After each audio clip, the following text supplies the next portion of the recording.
Joshua 1 verse 8. The concluding part 2. Observing to do all that the word requires is your highway to success in this kingdom. It's not just about reading the word, but being a doer of the word. There is power in the doing. God's word says, "This book shall not depart from your mouth, from your thoughts, and in your doing." There is absolutely power in keeping His word on your lips, in your heart, and in your actions. Why? Because the word says, "For then you shall make your way prosperous, and then you shall have good success." Good success is reserved for the doers. Not just any success, but good success. But people often ask, what makes His word so unique? 2 Timothy 3 verse 16 gives us a clue. All scripture is given by inspiration of God. Hebrews 1 verse 1 takes us deeper. God spoke in times past to our fathers by the prophets. 2 Peter 1 verse 21 adds, "Holy men of God spoke as they were moved by the Holy Spirit." This assures us these are not merely the words of men, but truly the word of God. Isaiah 40:8 seals it, "The word of our God shall stand forever."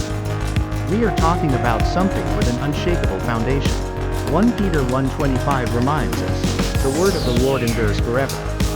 Nothing else in this world lasts forever like the word of God. So why should I trust this word?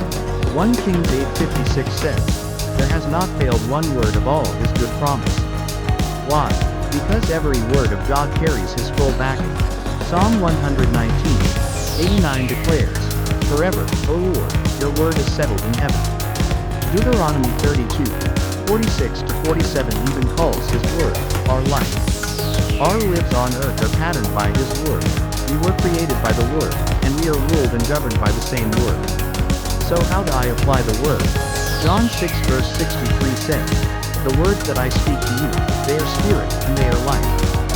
So God's word is meant to be spoken, not kept in silence. Say it loud and clear. Speak it over yourself and over everything around you. Even non-living things have ears and obey the word of God in your mouth. The word carries life-giving power. It revives whatever is dead. By this same word, heaven and earth were created.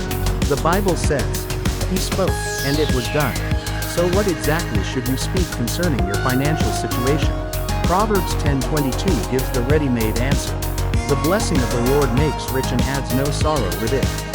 So speak the blessing of the Lord into your life and your situation. You've waited long enough. It's time to start declaring and professing His blessings over yourself every single day.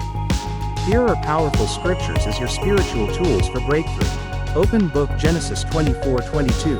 Open book Philippians 4:19. Open book 2 Corinthians 8:9. Open book Genesis 12:2. Open book Genesis 13:2.